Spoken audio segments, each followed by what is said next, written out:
새벽 3시 이정숙 회장의 전화기가 울렸습니다.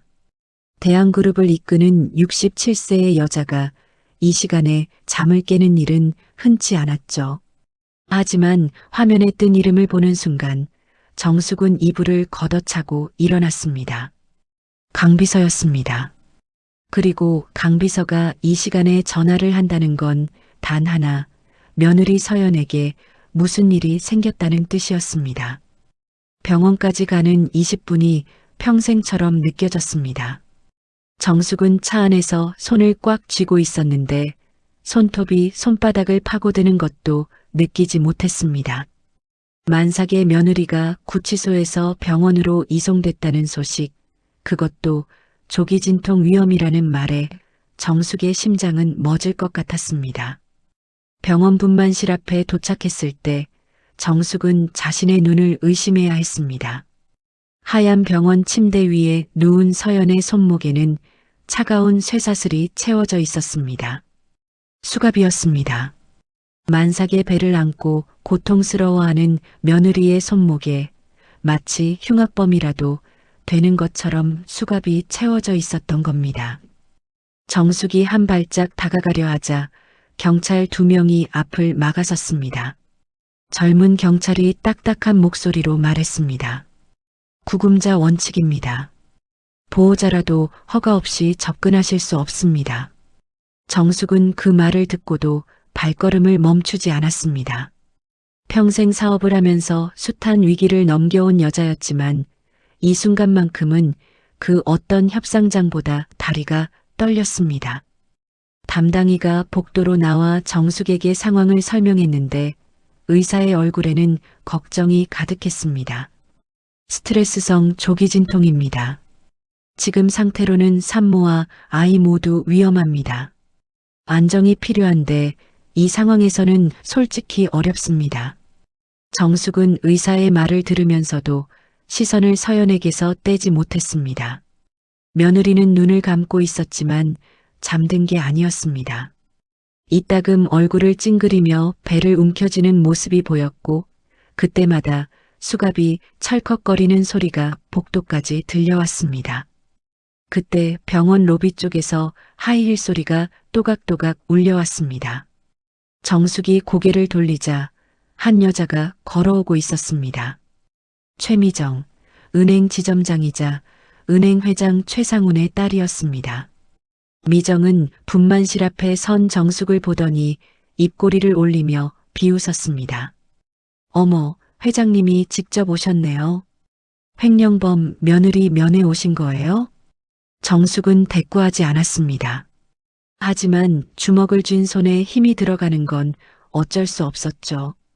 미정은 그런 정숙의 반응을 즐기듯 옆에 서 있던 변호사에게 서류 봉투를 건넸습니다. 합의서 지금 당장 받아내세요. 저 상태면 뭐든 사인하겠죠. 변호사가 고개를 끄덕이더니 병실 쪽으로 걸어갔습니다. 경찰들이 길을 열어줬고 변호사는 서연의 침대 옆에 서서 서류를 펼쳐 보였습니다. 정숙은 유리창 너머로 그 장면을 지켜볼 수밖에 없었습니다. 여기 사인하시면 됩니다. 횡령 사실을 인정하고 전액 변제하겠다는 내용이에요. 사인하시면 출산 후 집으로 가실 수 있습니다. 서연이 천천히 눈을 떴습니다. 창백한 얼굴이었지만 눈빛만은 흐리지 않았습니다. 서연은 떨리는 손으로 합의서를 밀어냈습니다. 그리고 또렷한 목소리로 말했습니다. 저는 안 했습니다. 사인 못합니다. 변호사가 인상을 찌푸리며 다시 서류를 들이밀었지만 서연은 고개를 돌려버렸습니다. 그 모습을 본 경찰이 서연에게 다가가 차가운 목소리로 통보했습니다. 서명 거부하시면 출산 후에도 구치소로 복귀하셔야 합니다. 다시 한번 생각해 보세요. 그때 복도 끝에서 급한 발소리가 들려왔습니다. 이도현이었습니다.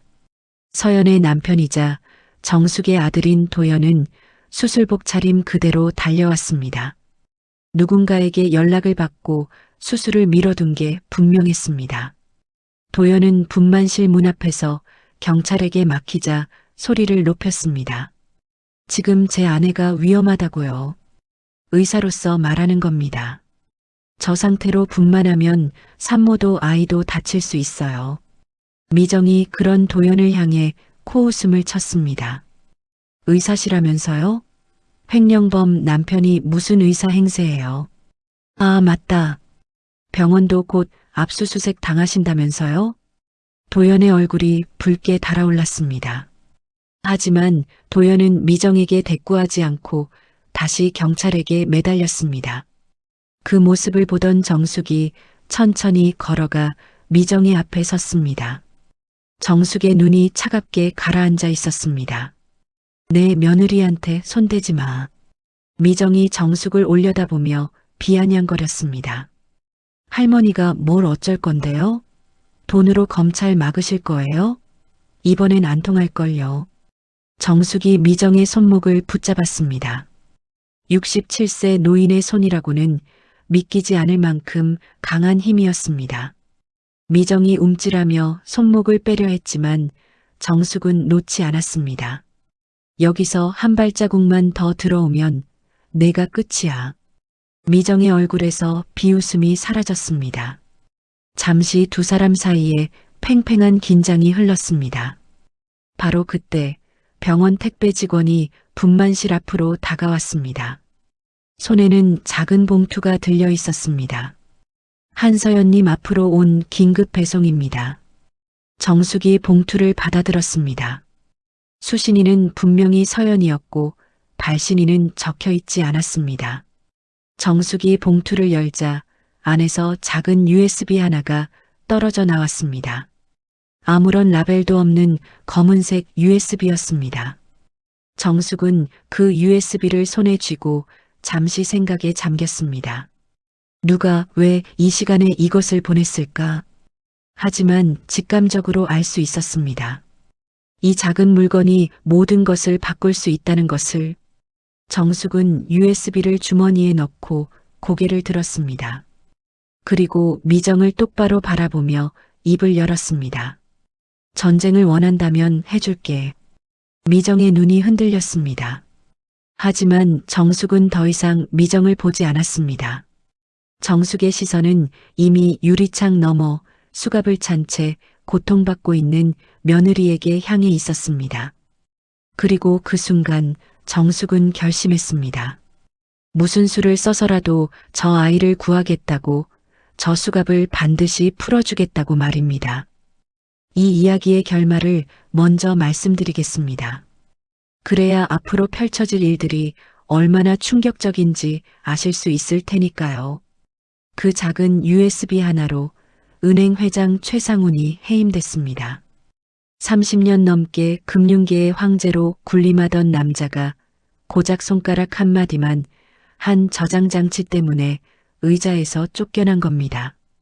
이사회장에서 해임이 선언되는 순간 최상훈의 얼굴은 종이처럼 하얗게 질렸습니다. 서연에게 씌워진 100억 횡령 누명은 하루 만에 뒤집혔습니다.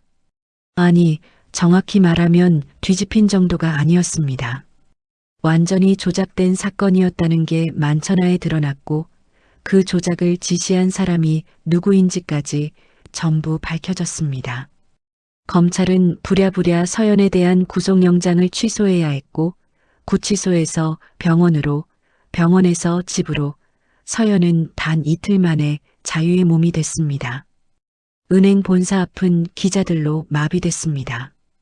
그날 아침 출근하던 직원들은 건물 앞을 가득 메운 취재진을 보고 발걸음을 멈춰야 했습니다. 카메라 플래시가 쉴 새 없이 터졌고 기자들은 서로 밀치며 더 좋은 자리를 차지하려 했습니다. 모두가 같은 것을 기다리고 있었죠. 최상훈 회장에게 수갑이 채워지는 장면을 말입니다. 그리고 그 장면은 생중계됐습니다. 전국의 시청자들이 TV 앞에서, 휴대폰 앞에서 그 순간을 지켜봤습니다. 30년 동안 금융계를 주무르던 남자가 고개를 숙인 채 경찰차에 올라타는 모습을 말이죠. 최상훈은 끝까지 조작이라고 외쳤습니다. 하지만 그의 목소리는 이미 아무런 힘도 없었습니다. 최미정은 그 장면을 보는 순간 무릎이 풀려 바닥에 주저앉았습니다. 아버지가 체포되는 걸 눈앞에서 지켜보면서 미정은 자신의 세상이 무너지는 소리를 들었습니다. 그토록 당당하게 서연을 조롱하던 여자가 이제는 바닥에 털썩 주저앉아 아빠, 아빠 하고 부르짖었습니다. 하지만 최상우는 딸을 돌아보지 않았습니다. 아니, 돌아볼 수 없었습니다. 미정 역시 곧 체포될 운명이었으니까요.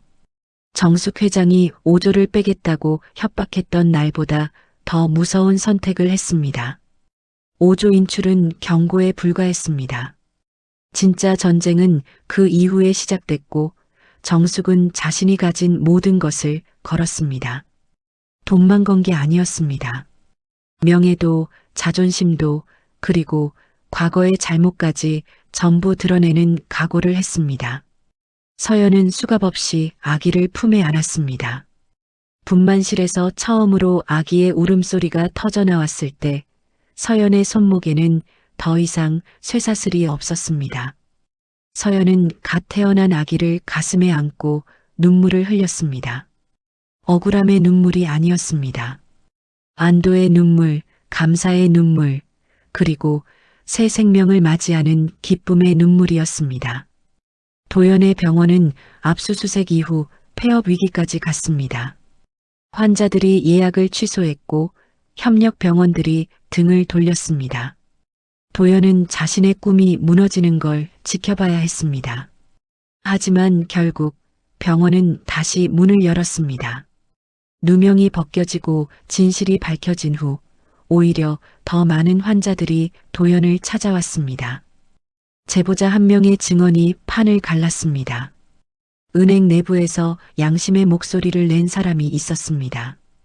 그 사람이 목숨을 걸고 증거를 빼돌렸고 목숨을 걸고 증언대에 섰습니다.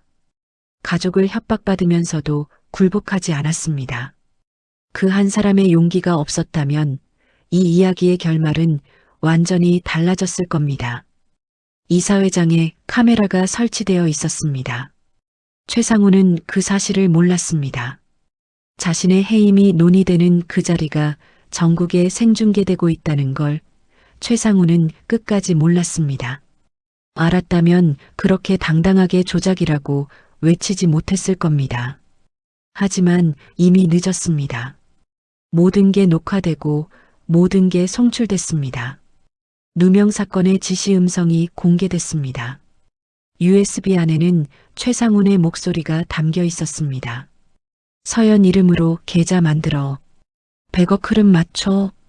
증거 남기지 마. 그 목소리를 듣는 순간 이사회 임원들의 얼굴이 일제히 굳어졌습니다.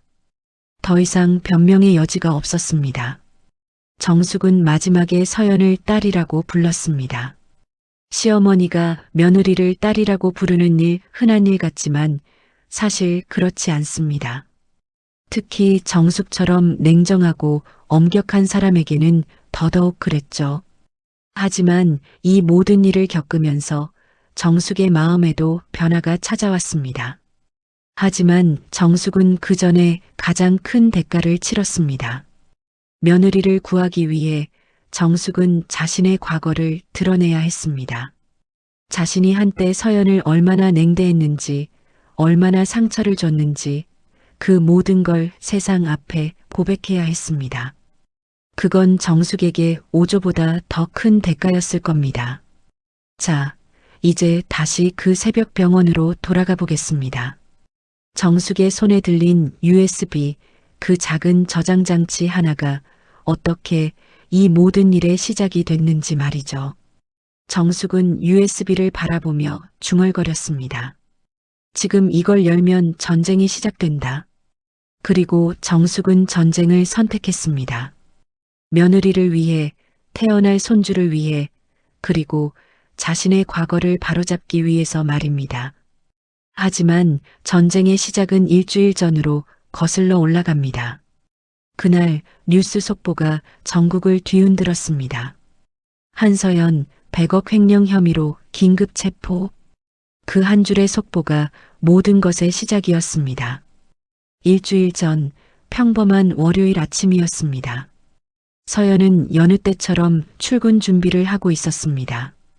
만삭의 몸이 무거웠지만 출산휴가 전 마지막 인수인계를 마쳐야 했기에 서연은 꾹 참고 출근길에 나섰습니다. 그런데 회사 앞에 도착하자마자 이상한 기운을 느꼈습니다. 사람들이 서연을 피하듯 시선을 돌렸고 수군거리는 소리가 여기저기서 들려왔습니다. 그때 서연의 휴대폰이 울렸습니다. 뉴스 알림이었습니다. 화면을 확인한 서연은 그 자리에서 굳어버렸습니다. 속보, 국민은행 대리 한서연, 100억 원 횡령 혐의로 검찰 수사 착수.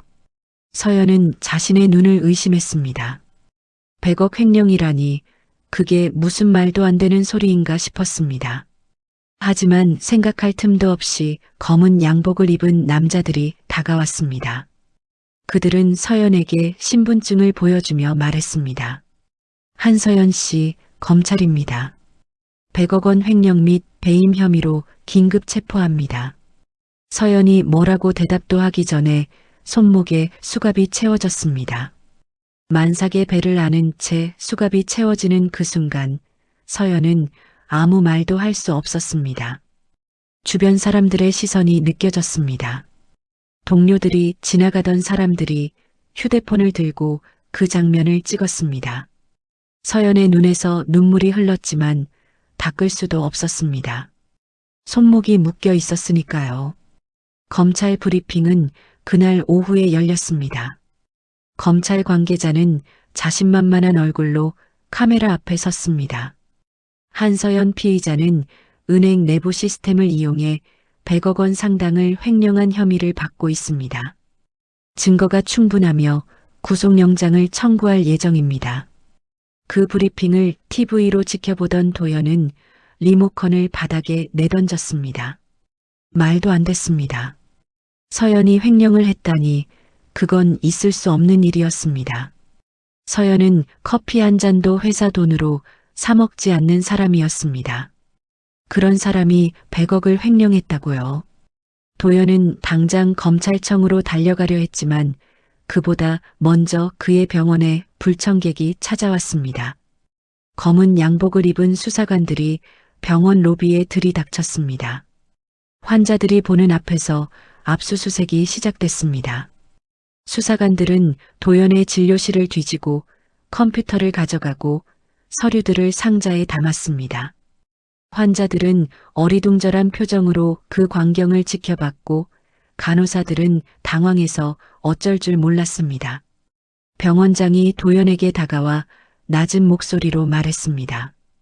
이 박사, 이게 무슨 상황인가? 이러다 병원 이미지가 다 망가지네. 도연은 대답하지 못했습니다. 자신도 지금 무슨 일이 벌어지고 있는지 이해할 수 없었으니까요. 그날 저녁 병원장은 도연을 다시 불러 단도직입적으로 말했습니다. 자진 퇴사를 권고하네. 병원을 위해서도 자네를 위해서도 그게 좋을 거야. 도연은 입술을 꽉 깨물었습니다. 억울했지만 지금은 그게 중요한 게 아니었습니다. 당장 서연이 어떻게 됐는지가 더 급했습니다. 서연은 구치소에 수감됐습니다. 만삭의 몸으로 차가운 구치소 바닥에 앉아야 했습니다. 첫 면회가 허락됐을 때 정숙과 도연이 함께 갔습니다. 유리창 너머로 본 서연의 얼굴은 창백했고 눈 밑에는 어두운 그림자가 져 있었습니다. 서연이 수화기를 들고 말했습니다. 어머님, 저는 정말 억울해요. 저는 아무것도 안 했어요. 정숙은 그 말을 듣고 가슴이 철렁 내려앉았습니다. 서연의 목소리에서 거짓을 찾을 수 없었습니다. 정숙은 유리창에 손을 가져다 댔습니다. 그러다 서연의 손등에 있는 멍 자국을 발견했습니다. 연보라색 멍이 손등 위로 번져 있었습니다. 그 멍은 어디서 난 거니? 서연이 고개를 숙였습니다. 말하지 못하는 듯 했습니다. 하지만 정숙은 알 수 있었습니다. 누군가 서연을 거칠게 다뤘다는 것을요. 정숙의 눈빛이 차갑게 변했습니다. 면회를 마치고 나온 정숙은 곧바로 강비서에게 물었습니다. 배우가 최상훈이야? 강비서는 태블릿을 열어 조사한 내용을 보여줬습니다. 최상훈 회장이 검찰, 정치권 라인과 단단하게 연결되어 있습니다. 이번 수사도 비정상적으로 빠르게 진행됐고 통상적인 절차를 무시한 부분이 많습니다. 정숙은 고개를 끄덕였습니다. 그리고 곧바로 은행에 통보했습니다. 예금 5조 인출하겠다고요. 대한그룹이 국민은행에 맡긴 예금 5조 원을 전부 빼겠다는 협박이었습니다. 은행 입장에서는 엄청난 위기였습니다. 5조가 한꺼번에 빠지면 유동성에 문제가 생길 수 있었으니까요. 하지만 정숙의 기대와 달리 상황은 더 나빠졌습니다. 5조 인출을 통보한 다음 날 오히려 서연에 대한 기사가 더 쏟아졌습니다. 재벌 회장 며느리 100억 횡령의 전모, 시어머니 재력 믿고 은행 돈에 손댄 며느리, 자극적인 제목의 기사들이 인터넷을 도배했고 악성 댓글이 수천 개씩 달렸습니다. 그날 밤 최상훈에게서 전화가 왔습니다. 정숙은 전화를 받았습니다. 최상훈의 목소리는 여유로웠습니다. 정숙 회장, 오랜만이요. 간단히 말하겠소. 5조 인출 협박 철회하시오. 그러면 며느리 풀어주겠소. 정숙은 잠시 침묵했습니다. 그리고 답했습니다. 거절하겠습니다. 전화를 끊은 직후 온라인에는 새로운 기사들이 올라왔습니다. 더 악랄하고 더 자극적인 내용들이었습니다. 기자들이 정숙의 자택 앞에서 밤새 대기하기 시작했습니다. 정숙이 차에서 내리는 순간 플래시가 터졌고 기자들은 질문을 쏟아냈습니다. 며느리 횡령 사실 알고 계셨습니까? 시어머니로서 책임지실 겁니까? 정숙은 아무 대답 없이 집으로 들어갔습니다. 하지만 마음은 무거웠습니다. 이대로는 안 됐습니다. 뭔가 결정적인 게 필요했습니다. 그때 구치소에서 긴급 연락이 왔습니다. 서연이 복통을 호소하며 의무실로 이송됐다는 소식이었습니다. 의사는 조기 진통 위험이 있다고 했지만 구금자라 제한이 있다고 말했습니다. 정숙의 얼굴이 하얗게 질렸습니다. 병원으로 옮겨야 해요. 지금 당장요. 정숙은 자신이 아는 모든 라인을 동원했습니다. 병원장, 교도소장, 검찰 관계자까지 전화를 돌렸습니다. 결국 서연은 병원 감시 입원이라는 형태로 병원에 올 수 있었습니다. 수갑을 찬 채로 말이죠. 그렇게 해서 서연이 분만실 앞에 오게 된 겁니다. 그리고 정숙도 그 새벽에 병원으로 달려온 거고요. 이정숙이라는 여자가 어떤 사람인지 이해하려면 그녀가 병원에 도착해서 한 행동들을 보면 됩니다. 정숙은 병원 정문에 들어서자마자 기자들의 질문을 완전히 무시했습니다. 플래시가 터지고 마이크가 들이밀어져도 눈 하나 깜짝하지 않았죠. 정숙은 곧장 VIP 창구로 향했고 병원장에게 직접 전화를 걸었습니다. 내 며느리 담당에 이 병원에서 제일 좋은 사람으로 붙여요. 비용은 신경 쓰지 마세요. 병원장은 새벽임에도 불구하고 즉시 응했습니다. 대한그룹 회장의 말이니까요. 정숙은 전화를 끊고 강비서에게 고개를 돌렸습니다. 강비서는 이미 태블릿을 열고 있었습니다. 20년 넘게 정숙 곁에서 일한 강비서는 정숙이 무엇을 원하는지 말하기 전에 알았습니다. 은행 내부 로그에 접근할 수 있는 라인을 정리해놨습니다. 보안팀 출신 퇴직자 2명, 현직 감사팀 직원 1명이 우리 쪽으로 움직일 수 있을 것 같습니다. 정숙은 화면을 훑어보며 고개를 끄덕였습니다. 이게 바로 정숙의 방식이었습니다.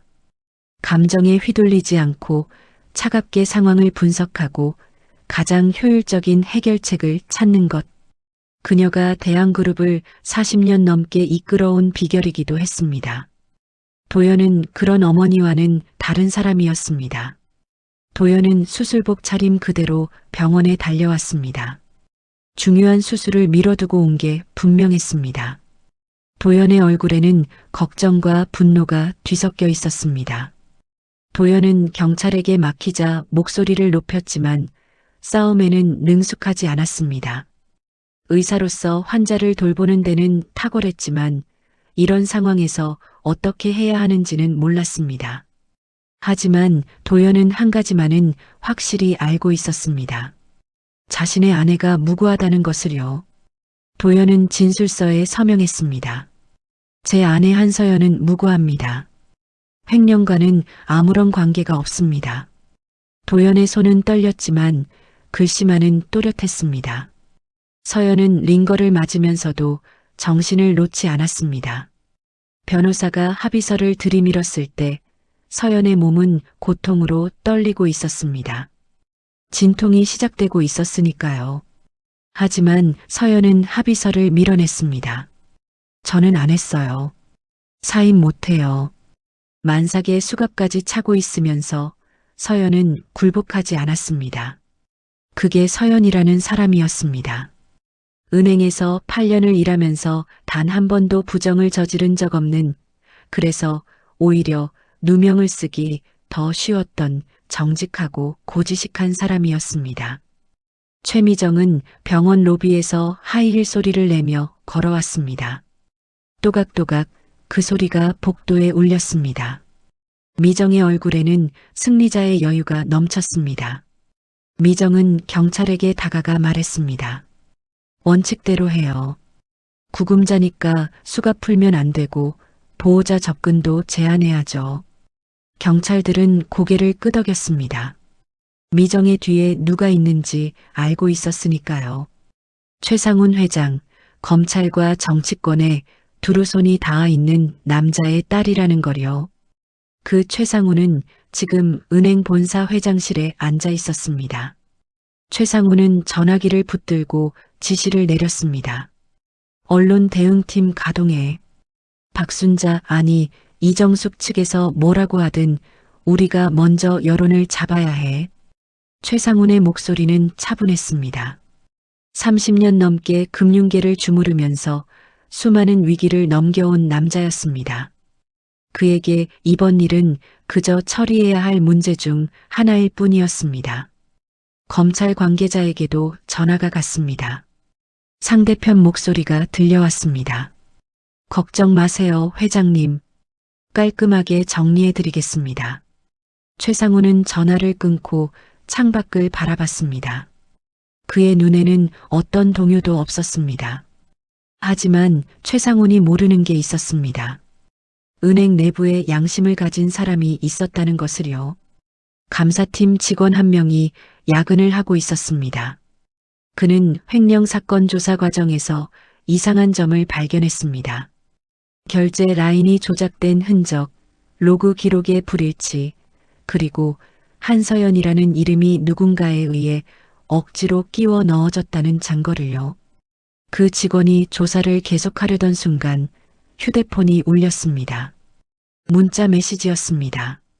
화면을 확인한 그의 얼굴이 하얗게 질렸습니다. 메시지에는 사진이 첨부되어 있었습니다. 그의 가족 사진이었습니다. 아내와 두 아이가 공원에서 찍은 사진인데 그 사진은 그의 휴대폰에만 있는 사진이었습니다. 누군가 해킹을 했거나 아니면 직접 접근했다는 뜻이었습니다. 그의 손이 떨렸습니다. 하지만 그는 포기하지 않았습니다. CCTV가 닿지 않는 사각지대로 이동해 USB의 파일들을 복사했습니다. 그리고 서연에게 문자를 보냈습니다. 분만실로 보내겠습니다. 그게 전부였습니다. 그 USB가 바로 정숙의 손에 들어간 그것이었습니다. 한편 정숙은 USB를 받기 전 잠깐 과거를 떠올렸습니다. 자신이 서연을 얼마나 냉대했는지 말이죠. 서연이 처음 집에 왔을 때 정숙은 차갑게 대했습니다. 재벌가 며느리로서 부족하다고 생각했으니까요. 명절 때 친척들 앞에서 은행 대리가 뭐가 대단하다고라고 말한 적도 있었습니다. 서연은 그때 고개를 숙이고 아무 말도 하지 않았죠.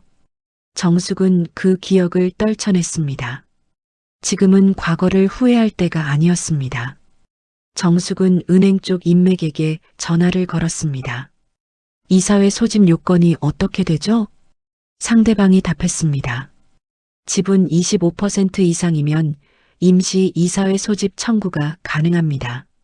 정숙은 강비서를 돌아봤습니다. 우리 쪽 우호 세력 지분이 얼마지? 강비서가 즉시 대답했습니다. 현재 40%대입니다. 과반에는 미치지 못하지만 이사회 소집은 가능합니다. 정숙은 고개를 끄덕였습니다. 그때 복도 끝에서 미정의 목소리가 들려왔습니다. 윤정이 애 낳아도 죄수야. 아니, 서연이지. 뭐 어때? 어차피 똑같아. 출산하고 바로 구치소로 돌아가는 거야. 미정은 웃으면서 말했습니다. 그 웃음소리가 복도에 울렸습니다. 정숙은 그 소리를 듣고 주먹을 쥐었습니다. 반드시 저 웃음을 지워주겠다고 마음먹으면서요.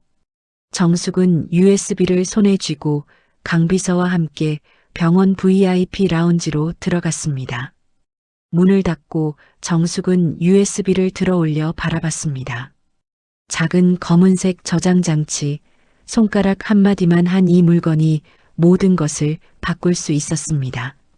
정숙이 낮은 목소리로 말했습니다. 이걸 공개하면 전면전이야. 강비서가 조심스럽게 말했습니다. 회장님, 지금 공개하시면 최상훈이 더 사납게 나올 겁니다. 그쪽도 가만히 있지 않을 거예요. 검찰 라인, 정치권 라인 다 움직이겠죠. 정숙은 창밖을 바라봤습니다. 새벽 어둠이 조금씩 걷히고 있었습니다. 잠시 침묵이 흘렀습니다. 그리고 정숙이 입을 열었습니다. 이미 우리 며느리가 수갑을 찼어. 만삭이네가 쇠사슬을 차고 병원 침대에 누워 있다고. 여기서 뒤로 물러서면 그 수갑은 영영 안 풀려. 강비서는 더 이상 말하지 않았습니다. 정숙의 결심이 이미 섰다는 걸 알았으니까요. 정숙이 지시를 내리기 시작했습니다. 오늘 안에 은행 지분을 추가로 매집해. 우호 세력들한테 연락 돌려서 표결 때 우리 편으로 서게 만들어. 강비서가 고개를 끄덕이며 태블릿에 메모했습니다. 정숙은 계속 말했습니다. 법무팀한테도 연락해. 이 USB 내용을 생중계할 수 있는 채널 확보하라고. 케이블이든 인터넷이든 상관없어. 전국에 퍼질 수 있으면 돼. 강비서의 손이 바빠졌습니다. 정숙은 휴대폰을 들어 어딘가로 전화를 걸었습니다. 상대방은 한 언론사의 편집국장이었습니다. 내일 오전에 자료 줄게요. 단독이에요. 은행 회장 비리 관련 결정적 증거. 전화 너머로 편집국장의 흥분한 목소리가 들려왔습니다. 정숙은 짧게 답하고 전화를 끊었습니다. 그때 문이 열리고 도연이 들어왔습니다. 도연의 얼굴에는 복잡한 감정이 담겨 있었습니다. 도연이 정숙에게 물었습니다. 어머니, 아내가 지금 출산 직전이에요. 이 상황에서 싸움을 하시겠다고요? 정숙이 아들을 똑바로 바라봤습니다. 출산 중이라서 더 빨리 끝내야 해. 내 아내가 아기를 낳는 순간에도 수갑을 차고 있으면 그건 평생 상처로 남아. 그 아이한테도 서연이한테도. 도연은 입술을 깨물었습니다. 어머니의 말이 틀리지 않았습니다. 하지만 걱정이 됐습니다. 최상훈이라는 사람이 얼마나 무서운지 도연도 이제 알게 됐으니까요. 정숙이 다시 움직이기 시작했습니다. 경찰에게 다가가 요구했습니다. 서연이 수갑 좀 풀어줘요. 출산하는 사람한테 수갑이 웬 말이에요. 경찰이 고개를 저었습니다. 죄송합니다. 규정상 불가능합니다. 정숙의 눈이 차갑게 가라앉았습니다. 하지만 지금 여기서 싸워봤자 소용없다는 것도 알았습니다. 정숙은 병원장에게 전화를 걸었습니다. 감시, 경찰, 교대 명단 전부 받아놔요. 누가 언제 들어오고 나가는지 다 파악해둬야 해요. 정숙은 모든 가능성을 염두에 두고 있었습니다. 최상훈 측이 어떤 수를 쓸지 모르니까요. 강 비서가 다가와 보고했습니다. 제보자 신변보호 이동 준비가 됐습니다. 가족들까지 포함해서 안전한 곳으로 옮길 계획입니다. 정숙이 고개를 끄덕였습니다. 제보자, 그러니까 USB를 보낸 은행 직원의 안전이 무엇보다 중요했습니다. 그 사람이 없으면 증언도 없고 증언이 없으면 법정에서 이기기 어려웠으니까요. 새벽 4시 제보자의 가족이 비밀 숙소로 이동하기 시작했습니다. 아내와 두 아이 3사람이 검은 승합차에 올라탔습니다. 정숙 측 경호팀이 앞뒤로 붙어 호위했습니다. 하지만 최상훈 측도 가만히 있지 않았습니다. 미정이 누군가에게 전화를 받았습니다. 정보원이었습니다. 제보자 가족이 움직이고 있습니다. 위치 추적 중입니다. 미정의 눈이 반짝였습니다. 곧바로 추적 차량을 보냈습니다. 하지만 정숙 측도 이미 예상하고 있었습니다. 경호팀이 추적 차량을 발견하고 차단 작전에 들어갔습니다. 좁은 골목길에서 경호 차량이 추적 차량 앞을 가로막았고 그 사이에 제보자 가족을 태운 차량은 다른 길로 빠져나갔습니다. 미정이 전화기를 집어던졌습니다. 신경질적인 목소리가 터져나왔습니다. 놓쳤어? 그것도 못해? 한편 정숙은 VIP 라운지에서 노트북을 펼쳤습니다. 강 비서가 USB를 연결했습니다. 화면에 파일 목록이 떴습니다. 정숙이 숨을 깊이 들이쉬고 말했습니다. 지금부터 시작이야. 첫 번째 파일을 열자 엑셀 문서가 떴습니다. 결제 라인 로그였습니다. 정숙의 눈이 빠르게 화면을 훑었습니다. 그리고 얼굴이 굳어졌습니다. 이건 조작이네. 강 비서가 화면을 들여다봤습니다. 로그 기록이 중간에 수정된 흔적이 명확하게 남아 있었습니다. 원래 결제자 이름이 삭제되고 그 자리에 한서연이라는 이름이 억지로 끼워 넣어져 있었습니다. 조작한 시간도 기록되어 있었고 조작한 계정의 IP 주소도 남아 있었습니다. 정숙이 다음 파일을 열었습니다. 이번에는 음성 파일이었습니다. 재생 버튼을 누르자 남자의 목소리가 흘러나왔습니다. 최상훈의 목소리였습니다.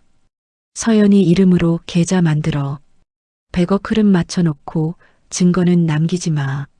정숙의 손이 떨렸습니다. 이건 결정적이었습니다. 최상훈이 직접 지시한 증거였으니까요. 정숙이 강 비서를 바라봤습니다. 이 음성, 지금 바로 복제해서 법무팀한테 보내. 강 비서가 즉시 움직였습니다. 파일을 복사하고 암호화된 채널을 통해 법무팀에 전송했습니다. 정숙은 화면을 끄지 않고 다른 파일들도 하나씩 확인했습니다. 비자금 계좌 내역, 뇌물 수수 기록, 정치인들과 주고받은 문자 메시지 캡처까지. USB 안에는 최상훈을 무너뜨릴 수 있는 모든 것이 담겨 있었습니다. 정숙이 자리에서 일어났습니다. 창밖을 보니 하늘이 조금씩 밝아지고 있었습니다. 새벽이 지나고 아침이 오고 있었습니다. 정숙이 중얼거렸습니다. 최상훈, 내가 시작한 전쟁이야. 끝은 내가 낸다. 돌이킬 수 없는 선택이었습니다. 하지만 정숙은 후회하지 않았습니다. 며느리를 위해, 태어날 손주를 위해, 그리고 자신이 저질렀던 과거의 잘못을 바로잡기 위해 정숙은 이 전쟁을 끝까지 가기로 결심했습니다. 아침 7시 정숙의 반격이 시작됐습니다. 강 비서가 은행 우호 주주들에게 일제히 메일을 발송했습니다. 임시 이사회 소집 공문이었습니다. 안건은 단 하나, 최상훈 회장 해임안 상정이었습니다. 최상훈은 아침 뉴스를 보다가 비서의 보고를 받았습니다. 이사회 소집 공문이 돌고 있다는 말에 최상훈의 얼굴이 일그러졌습니다. 뭐? 이사회 소집? 그게 무슨 소리야? 최상훈은 즉시 법무팀을 가동했습니다. 불법 소집이라며 중지시키라는 지시가 떨어졌습니다. 최상훈 측 변호사들이 법원에 이사회 중지 가처분 신청서를 제출했습니다. 하지만 정숙 측도 가만히 있지 않았습니다. 정숙의 법무팀이 즉시 대응했습니다. USB에서 추출한 증거들을 법원에 제출하며 맞받아쳤습니다. 결제 라인 조작 로그, 최상훈의 지시 음성, 비자금 계좌 내역까지 일목요연하게 정리된 자료였습니다. 판사가 양측 자료를 검토했습니다. 그리고 결론을 내렸습니다. 가처분 신청 기각. 이사회 소집은 유효하다는 판결이었습니다. 최상훈은 그 소식을 듣고 책상을 내리쳤습니다. 이게 말이 돼? 판사가 미쳤어? 최상훈은 검찰 라인에 전화를 걸었습니다. 상대편이 응답했습니다. 박순자, 아니 이정숙 측 자료 압수할 수 있어? 불법 취득이라고 주장하면 되잖아. 검찰 관계자가 머뭇거렸습니다. 회장님, 그게 상황이 좀 복잡해졌습니다. 언론에서 이미 냄새를 맡은 것 같아요. 최상훈의 눈이 가늘어졌습니다. 이정숙이 언론까지 움직였다는 걸 깨달았습니다. 한편 병원에서는 또 다른 싸움이 벌어지고 있었습니다. 미정희 변호사를 다시 보내 합의서를 들이밀게 했습니다. 변호사가 서연의 침대 옆에 서서 부드러운 목소리로 말했습니다. 한서연 씨, 지금 사인하시면 출산 후 바로 집에 가실 수 있어요. 아기도 편안한 환경에서 키울 수 있고요. 구치소에서 아기를 키우고 싶으세요? 서연의 얼굴이 창백했습니다. 진통이 점점 강해지고 있었습니다. 하지만 서연은 고개를 저었습니다. 사인하면 저는 죄를 인정하는 거잖아요. 안 한 일을 했다고 거짓말하는 거잖아요. 그건 못해요. 변호사가 인상을 찌푸렸습니다. 그때 경찰이 서연에게 다가와 통보했습니다. 합의 거부 시 출산 후에도 수갑은 유지됩니다. 구치소 이송도 예정대로 진행됩니다. 서연의 눈에서 눈물이 흘렀습니다. 하지만 서연은 입술을 깨물고 고개를 돌렸습니다. 절대 굴복하지 않겠다는 의지였습니다. 도연이 분만실 문 앞에서 그 장면을 지켜보고 있었습니다. 도연은 경찰을 밀치고 안으로 들어가려 했습니다. 제가 직접 아내 곁에 있겠습니다. 의사로서 필요하다면 제가 분만을 도울 수도 있어요. 경찰이 도연을 막으려 했지만 담당이가 끼어들었습니다. 보호자 입회는 허용됩니다. 들여보내주세요. 도연이 안으로 들어갔습니다. 서연의 손을 잡았습니다. 서연이 힘없이 웃으며 말했습니다. 여보, 미안해요. 나 때문에 병원도 힘들어지고. 도연이 고개를 저었습니다. 무슨 소리야? 너는 아무 잘못 없어. 다 밝혀질 거야. 그때 병원 밖에서는 기자들이 모여들고 있었습니다. 누군가 정보를 흘렸는지 재벌 회장 며느리 출산 중이라는 소문이 퍼진 것 같았습니다. 기자 한 명이 휴대폰을 들고 라이브 방송을 시작했습니다. 지금 이 병원에서 대한그룹 회장의 며느리가 출산 중입니다. 100억 횡령 혐의로 구속된 상태에서 수갑을 찬 채 출산한다는 충격적인 소식인데요. 정숙이 그 방송을 확인하고 강비서에게 지시했습니다. 경호팀 동원해서 기자들 동선 통제해. 서연이 얼굴 나오면 안 돼. 경호원들이 움직였습니다. 병원 입구에 바리케이드가 쳐지고 기자들의 접근이 차단됐습니다. 최상훈은 상황이 불리해지자 마지막 카드를 꺼냈습니다. 누군가 병원 서버에 접근해 USB 복제본을 삭제하려 시도했습니다. 해커였습니다. 최상훈이 급하게 고용한 사람이었습니다. 하지만 강비서가 이미 대비하고 있었습니다. 모든 자료는 이중 백업되어 있었고 백업 서버는 물리적으로 분리된 장소에 있었습니다. 해커가 삭제한 건 미끼 파일이었습니다. 강비서가 정숙에게 보고했습니다. 삭제 시도 감지됐습니다. 하지만 원본은 안전합니다. 정숙이 고개를 끄덕였습니다. 예상했던 수였습니다. 그때 제보자에게서 추가 연락이 왔습니다. 새로운 정보였습니다. 최미정이 한서연 씨를 은행 로비에서 폭행한 CCTV 원본 위치를 알아냈습니다. 본사 보안실 서버에 있습니다. 정숙의 눈이 반짝였습니다. 폭행 영상까지 확보하면 미정도 잡을 수 있었습니다. 정숙이 강비서에게 지시했습니다. 그 영상 확보해. 최미정이 삭제하기 전에 미정은 이미 움직이고 있었습니다.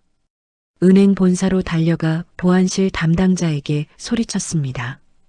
그 CCTV 원본 지금 당장 삭제해요. 전부 다. 하지만 늦었습니다. 정숙 측이 이미 내부 협조자를 통해 사본을 확보한 뒤였습니다. 미정이 삭제를 지시해도 원본은 이미 빠져나간 상태였습니다. 강비서가 정숙에게 보고했습니다. CCTV 영상 확보 완료됐습니다. 최미정이 만삭의 한서연 씨를 로비 바닥에 무릎 꿇린 장면이 고스란히 담겨 있습니다. 정숙의 입가에 미소가 떠올랐습니다. 이제 충분했습니다. 바로 그때 분만실에서 급한 호출이 왔습니다. 간호사가 달려나와 외쳤습니다. 산모 상태 급변, 응급분만 준비합니다. 서연의 진통 간격이 급격히 짧아지고 있었습니다. 의료진이 분주하게 움직였습니다. 정숙은 분만실 앞으로 달려갔습니다. 유리창 너머로 서연이 보였습니다.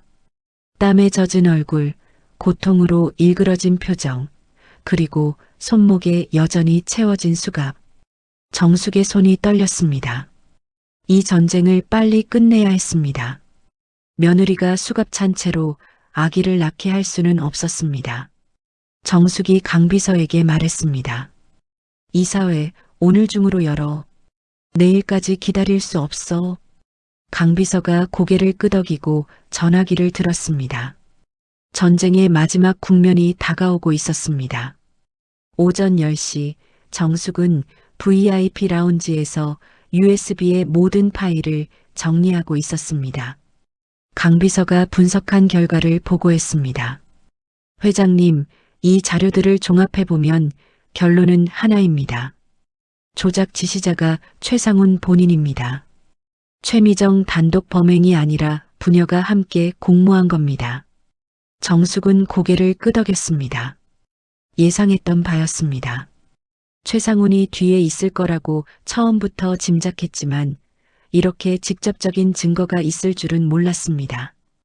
음성 파일에서 최상훈이 직접 지시하는 목소리가 담겨 있었으니까요. 강비서가 태블릿을 넘기며 추가 보고를 했습니다. 그리고 추가로 확보한 자료가 있습니다. 최상훈 회장의 비자금 계좌 내역입니다. 해외로 빼돌린 금액이 상당합니다. 이 자료까지 공개하면 횡령뿐 아니라 탈세, 외환거래법 위반까지 추가 혐의가 붙습니다. 정숙의 눈이 차갑게 빛났습니다. 이 정도면 충분했습니다. 아니, 충분하고도 남았습니다. 정숙이 말했습니다. 5조 인출은 경고였어. 이번엔 해임이야. 최상훈을 완전히 끝낸다. 그때 도연에게서 연락이 왔습니다. 분만실 상황이었습니다. 어머니, 서연이 상태가 위험합니다. 혈압이 불안정해요. 스트레스 때문인 것 같습니다. 정숙의 얼굴이 굳어졌습니다. 시간이 없었습니다. 정숙이 대답했습니다. 알았어. 더 빨리 끝낸다. 정숙은 즉시 움직였습니다. 제보자에게 연락을 취했습니다. 제보자는 이미 안전한 곳으로 피신해 있었지만 정숙의 요청에 응하기로 했습니다. 익명 인터뷰에 응하겠다는 것이었습니다. 인터뷰는 화상으로 진행됐습니다. 제보자는 얼굴을 가리고 목소리도 변조했지만 증언 내용은 충격적이었습니다. 저는 은행 감사팀에서 일했습니다. 이번 횡령 사건 조사 과정에서 결제 라인이 조작됐다는 걸 발견했습니다. 한서연 씨는 완전히 무고합니다. 진짜 지시는 최상훈 회장에게서 나왔고 실행은 최미정 지점장이 했습니다. 제보자는 계속 말했습니다. 최미정 지점장이 만삭의 한서연 씨를 은행 로비에서 무릎 꿇린 장면을 직접 목격했습니다. 그리고 그 자리에서 저도 있었기 때문에 정확히 기억합니다. 한서연 씨가 울면서 잘못한 거 없다고 했는데 최미정 지점장이 웃으면서 말했습니다. 잘못했든 안 했든 상관없어. 내가 책임지는 거야. 정숙은 그 증언을 듣고 주먹을 꽉 쥐었습니다. 분노가 치밀었지만 지금은 감정을 억눌러야 했습니다. 아직 할 일이 남아 있었습니다. 정숙은 인터뷰 영상을 저장하고 언론사에 전달할 준비를 했습니다. 하지만 그 전에 한 가지 해결해야 할 문제가 있었습니다. 정숙 자신의 과거였습니다. 강 비서가 조심스럽게 말했습니다. 회장님, 최상훈 측에서 역공을 준비하고 있다는 정보가 있습니다. 회장님이 과거에 며느리를 냉대했던 기록을 가지고 공격할 것 같습니다. 정숙은 그 말을 듣고 잠시 침묵했습니다. 사실이었습니다. 정숙은 서연을 차별했습니다. 재벌가 며느리로서 부족하다고 생각했고 그 생각을 숨기지 않았습니다. 가족 단톡방에서 서연을 빼고 대화한 적도 있었고 친척들 앞에서 대놓고 무시하는 발언을 한 적도 있었습니다. 최상훈이 그 기록을 입수했다면 협박 카드로 쓸 수 있었습니다. 시어머니도 며느리 괴롭혔잖아. 뭘 잘났다고. 그런 식으로 공격하면 정숙의 명분이 약해질 수 있었습니다. 그때 최상훈에게서 전화가 왔습니다. 정숙이 전화를 받자 최상훈의 비웃는 목소리가 들려왔습니다.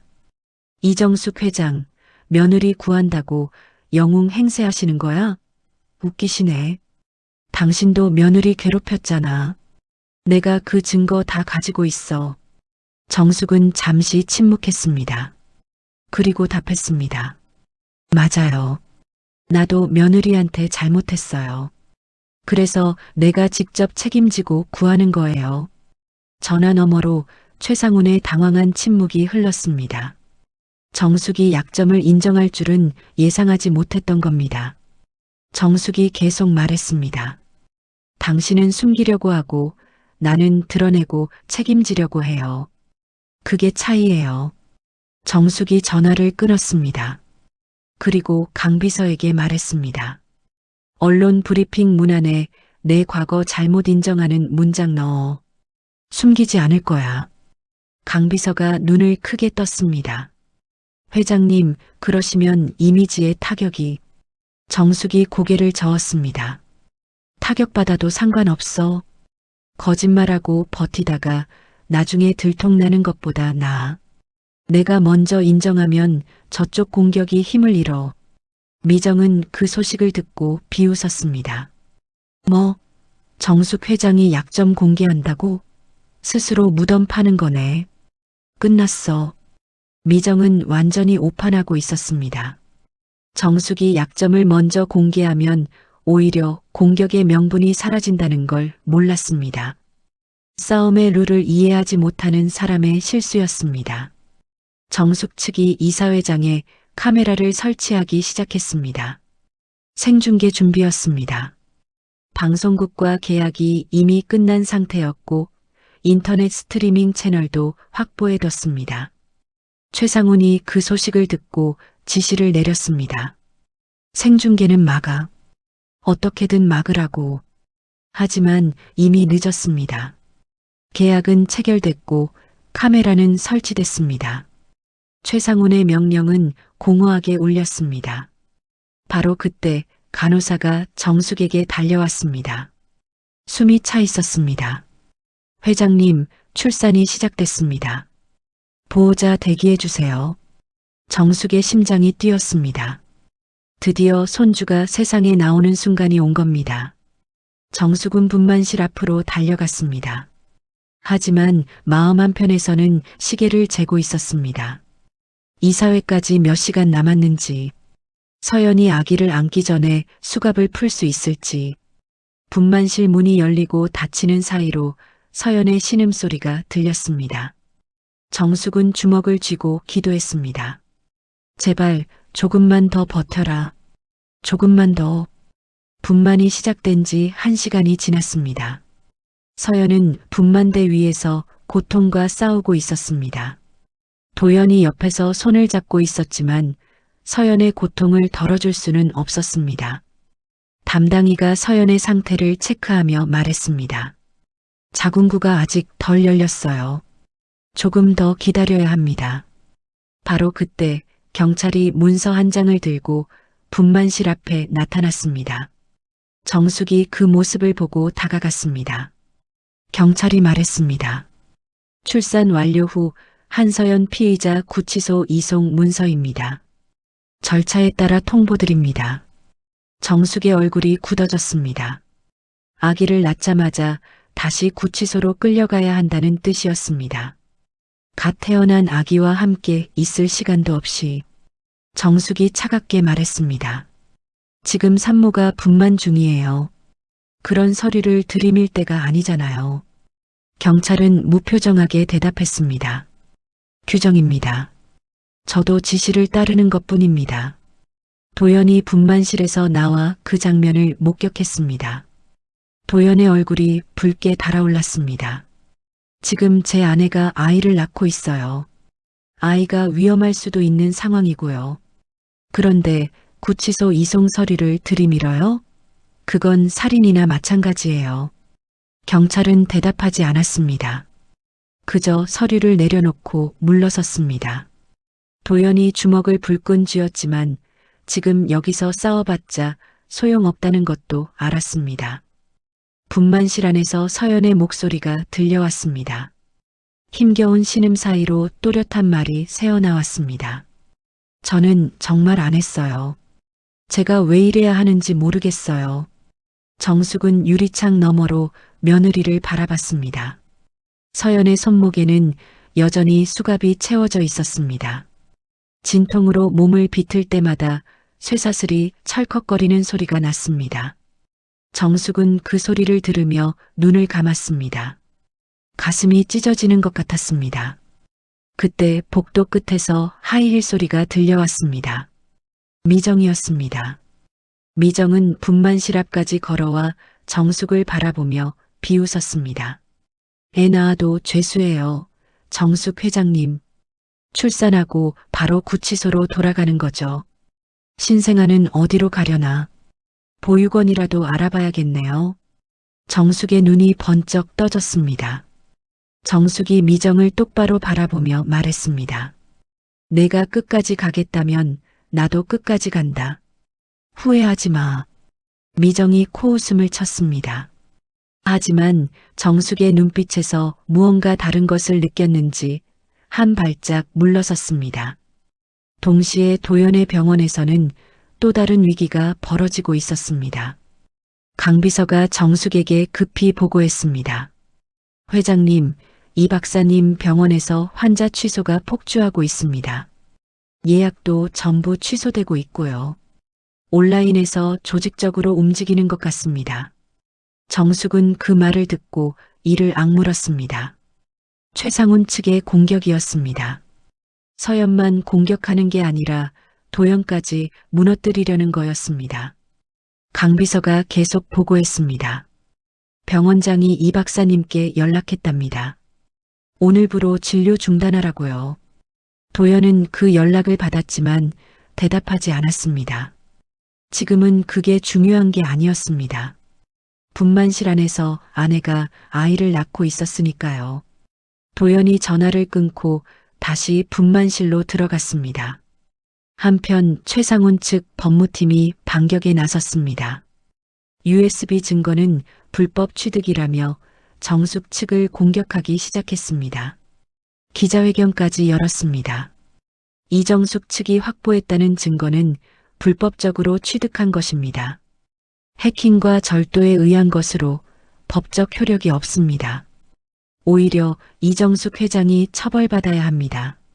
정숙 측 법무팀이 즉시 반박했습니다. 해당 자료는 내부 제보자가 공익 목적으로 제공한 것입니다. 공익신고자 보호법에 따라 정당한 행위이며 증거 능력도 인정됩니다. 오히려 증거 인멸을 시도한 쪽이 처벌받아야 합니다. 양측의 법률 공방이 치열하게 오갔습니다. 기자들이 몰려들어 취재 경쟁을 벌였습니다. 그 사이 분만실에서는 서연의 상태가 악화되고 있었습니다. 담당이가 급히 나와 정숙에게 말했습니다. 산모 혈압이 떨어지고 있습니다. 응급 처치 들어갑니다. 정숙의 얼굴이 하얗게 질렸습니다. 의료진이 분주하게 움직였습니다.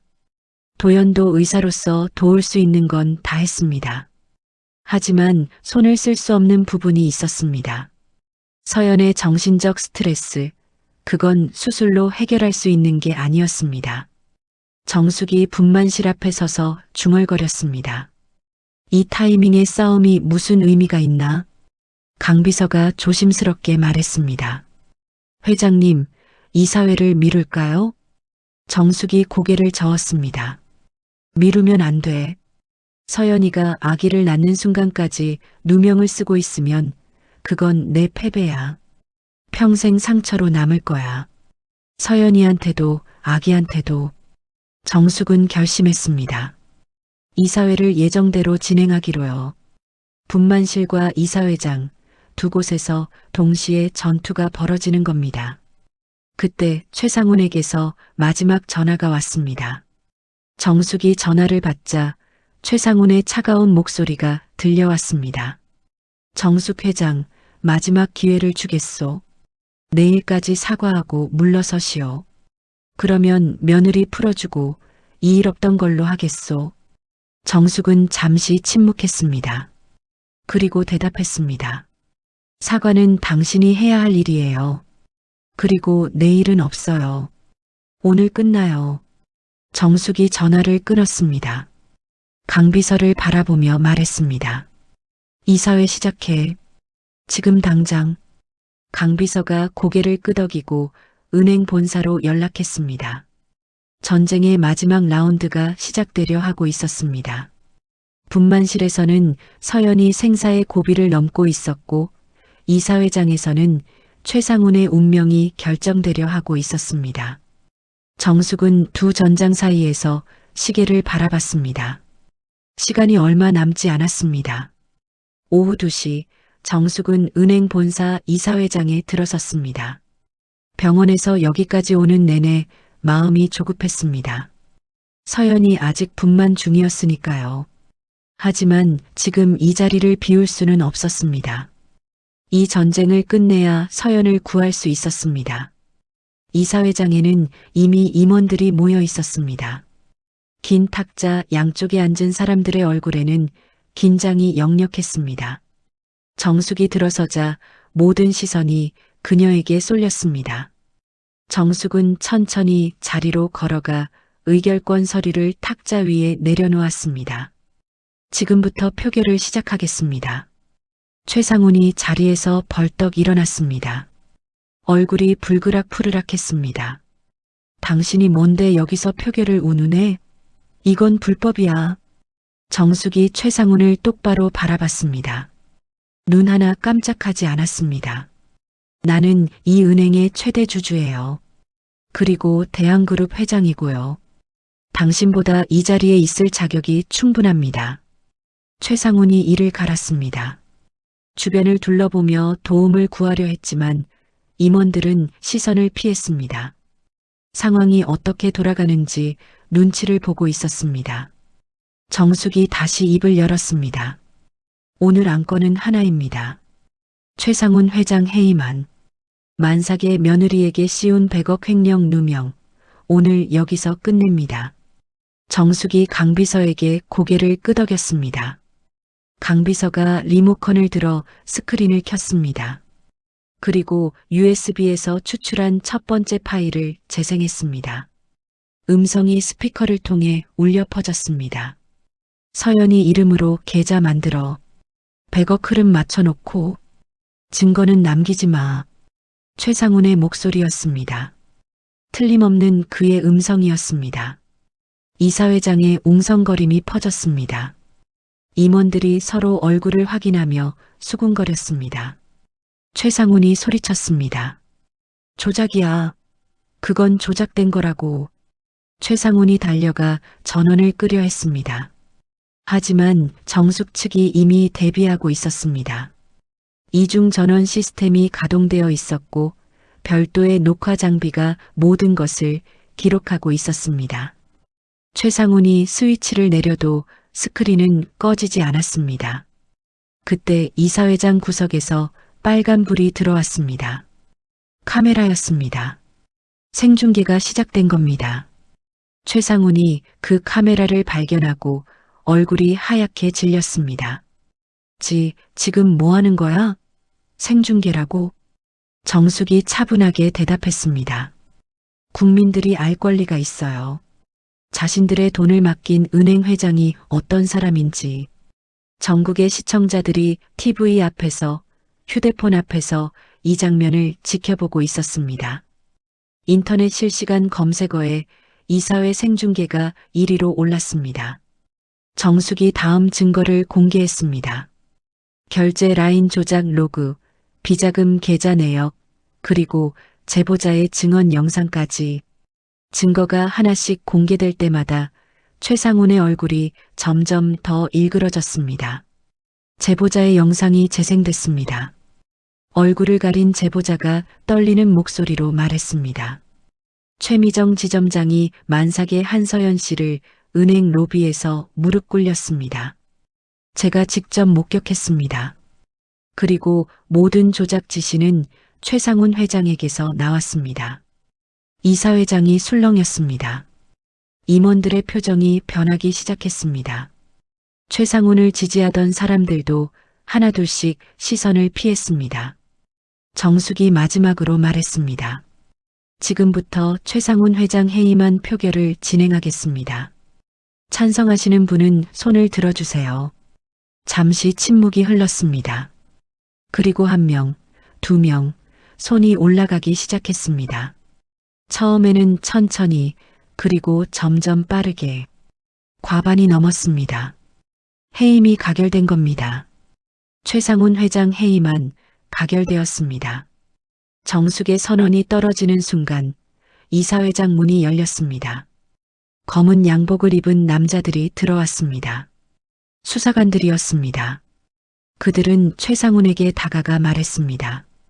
최상훈 씨 횡령, 배임, 뇌물수수 혐의로 긴급 체포합니다. 최상훈의 손목에 수갑이 채워졌습니다. 며칠 전 서연의 손목에 채워졌던 것과 같은 차가운 쇠사슬이었습니다. 최상훈이 끌려가면서 소리쳤습니다. 이건 음모야. 조작이라고. 하지만 그 목소리는 아무런 힘도 없었습니다. 생중계 카메라가 최상훈이 끌려가는 모습을 고스란히 담았습니다. 바로 그때 이사회장 뒤쪽에서 비명이 들렸습니다. 아빠. 미정이었습니다. 미정이 뛰어들어와 아버지에게 달려가려 했습니다. 하지만 수사관이 미정의 앞을 막았습니다. 최미정 씨, 당신도 폭행, 무고, 증거인멸 혐의로 체포합니다. 미정의 얼굴이 하얗게 질렸습니다. 무릎에 힘이 풀려 바닥에 주저앉았습니다. 며칠 전 서연을 조롱하던 그 당당한 모습은 어디에도 없었습니다. 정숙은 그 장면을 잠시 바라보다가 휴대폰을 들었습니다. 병원에 전화를 걸었습니다. 지금 당장 한서연 구금 해제 공문 보내요. 수갑 풀어줘요. 전화를 끊으려는 순간 병원에서 연락이 왔습니다. 간호사의 다급한 목소리가 들렸습니다. 회장님, 아기가 지금 나오고 있습니다. 정숙의 심장이 뛰었습니다. 정숙은 이사회장을 빠져나와 차에 올라탔습니다. 운전기사에게 소리쳤습니다. 병원으로 최대한 빨리. 차가 도로를 질주했습니다. 정숙은 창밖을 보며 기도했습니다. 제발 수갑이 풀리기 전에 아기가 나오지 않기를. 서연이 자유로운 손으로 아기를 안을 수 있기를. 병원에 도착했을 때 분만실 앞에는 사람들이 모여 있었습니다. 도연이 정숙을 보자 달려왔습니다. 도연의 얼굴에 눈물이 흐르고 있었습니다. 하지만 그건 슬픔의 눈물이 아니었습니다. 어머니, 수갑이 풀렸어요. 공문이 도착해서 경찰이 풀어줬어요. 그리고 아기가 태어났어요. 정숙의 눈에서도 눈물이 흘렀습니다. 분만실 문이 열리고 서연이 보였습니다. 서연의 손목에는 더 이상 쇠사슬이 없었습니다. 그리고 서연의 품에는 갓 태어난 아기가 안겨 있었습니다. 서연이 아기를 바라보며 웃고 있었습니다. 세상에서 가장 아름다운 미소였습니다. 분만실 안은 고요했습니다. 서연이 침대에 기대어 앉아 갓 태어난 아기를 품에 안고 있었습니다. 손목에는 더 이상 수갑이 없었습니다. 자유로운 두 팔로 아기를 감싸 안은 서연의 얼굴에는 평화로운 미소가 번져 있었습니다. 눈가에는 눈물 자국이 남아 있었지만 그건 더 이상 억울함의 눈물이 아니었습니다. 도연이 서연 옆에 앉아 아기의 작은 손을 만졌습니다. 손가락이 너무 작아서 도연의 손가락 하나를 겨우 감싸는 정도였습니다. 도연이 서연에게 말했습니다. 이름 지은 거 있어? 서연이 고개를 끄덕였습니다. 도윤이요. 이도윤. 어때요? 도연의 눈에 눈물이 고였습니다. 좋다고 대답하려 했지만 목소리가 나오지 않아서 고개만 끄덕였습니다. 도연이 출생 신고 서류를 챙기며 말했습니다. 우리 도윤이 이제 세상에 정식으로 인사하는 거야. 정숙이 분만실로 들어왔습니다. 서연과 아기를 본 정숙의 발걸음이 멈췄습니다. 잠시 말을 잇지 못하고 그 자리에 서 있었습니다. 서연이 정숙을 보고 미소 지었습니다. 어머님 오셨어요. 정숙이 천천히 다가갔습니다. 아기의 얼굴을 들여다봤습니다. 작고 붉은 얼굴, 꼭 담은 눈, 오물거리는 입술. 정숙의 손이 떨리며 아기의 손을 조심스럽게 잡았습니다. 아기의 손가락이 정숙의 손가락을 꽉 쥐었습니다. 그 작은 힘에 정숙의 눈에서 눈물이 흘렀습니다. 할머니가 지킨다. 이 할머니가 너 평생 지킬게. 정숙이 떨리는 목소리로 말했습니다. 그리고 서연을 바라봤습니다. 며칠 동안 겪은 일들이 주마등처럼 스쳐 지나갔습니다. 수갑 찬 채로 고통받던 며느리의 모습, 그걸 보면서도 당장은 아무것도 해줄 수 없었던 자신의 무력함. 하지만 이제 다 끝났습니다. 정숙이 서연에게 말했습니다. 서연아, 오늘부터 넌 내 딸이야. 서연의 눈이 커졌습니다. 시어머니에게서 그런 말을 들을 줄은 몰랐습니다. 정숙이 과거에 자신을 어떻게 대했는지 서연은 기억하고 있었습니다. 차가운 시선, 무시하는 말투, 가족 모임에서 느꼈던 소외감. 하지만 지금 정숙의 눈에는 진심이 담겨 있었습니다. 서연이 아기를 안은 채 고개를 숙였습니다. 눈물이 볼을 타고 흘렀습니다. 감사합니다, 어머님. 며칠 후 서연은 퇴원 절차를 밟았습니다. 회사에서는 징계가 즉시 철회됐습니다.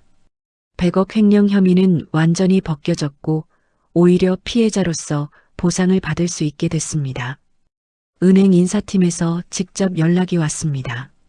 한서연 대리님, 복직 의사가 있으시면 언제든 말씀해 주세요. 회사에서 최대한 배려하겠습니다. 서연은 아직 결정하지 않았습니다. 당분간은 아기와 함께 시간을 보내고 싶었습니다. 은행 본사는 회장 공백으로 비상체제에 들어갔습니다. 최상훈이 체포된 후 후임 회장 선임까지 임시 경영 체제가 운영됐습니다. 정숙은 은행 경영에 직접 개입하지 않았습니다. 그건 자신의 일이 아니었으니까요. 대신 우호 지분을 유지하며 새 경영진이 제대로 일하는지 지켜보기로 했습니다. 최상훈에 대한 수사는 확대됐습니다. 횡령 외에도 비자금 조성, 뇌물수수, 탈세 등 여러 혐의가 추가됐습니다. 검찰이 최상훈과 연결된 정치인, 관료들을 줄줄이 소환하기 시작했습니다. 30년간 쌓아온 최상훈의 제국이 무너지고 있었습니다. 미정은 폭행, 무고, 증거인멸 혐의로 재판에 넘겨졌습니다. 구치소에 수감된 미정은 더 이상 하이힐 소리를 내며 걸을 수 없었습니다. 며칠 전까지 서연을 죄수라고 조롱하던 그녀가 이제는 자신이 그 자리에 앉게 된 겁니다. 도연의 병원은 압수수색 누명에서 벗어났습니다. 진료재개 공지를 내자 오히려 예전보다 더 많은 환자들이 찾아왔습니다. 뉴스에서 도연의 이야기를 본 사람들이 응원의 의미로 병원을 방문한 겁니다. 도연은 감사 인사를 전하며 다시 진료를 시작했습니다. 제보자 가족도 안전하게 귀가했습니다. 정부의 공익신고자 보호 프로그램이 적용되어 신변 보호를 받게 됐습니다. 제보자는 익명을 유지했지만 그의 용기 덕분에 진실이 밝혀질 수 있었습니다. 정숙은 기자회견을 열었습니다. 이 자리에서 정숙은 자신의 과거를 먼저 인정했습니다. 저는 과거에 며느리를 괴롭혔습니다. 재벌가 며느리로서 부족하다고 생각했고 그 생각을 숨기지 않았습니다. 친척들 앞에서 무시하는 말을 했고 가족 모임에서 소외시켰습니다. 그건 제 잘못입니다. 기자들이 술렁였습니다. 대한그룹 회장이 공개적으로 자신의 잘못을 인정하는 모습은 전례가 없었습니다. 정숙이 계속 말했습니다. 하지만 이번 일을 겪으면서 깨달았습니다. 내가 만든 상처는 내가 책임져야 한다는 걸요. 그래서 제가 직접 나서서 며느리를 구한 겁니다. 앞으로도 책임지겠습니다. 기자회견이 끝난 후 정숙은 집으로 돌아왔습니다. 서연과 도연 그리고 아기 도윤이 거실에 있었습니다. 서연이 정숙을 보고 일어서려 했지만 정숙이 손을 내저었습니다. 앉아 있어. 몸조리해야지. 정숙이 서연 옆에 앉았습니다.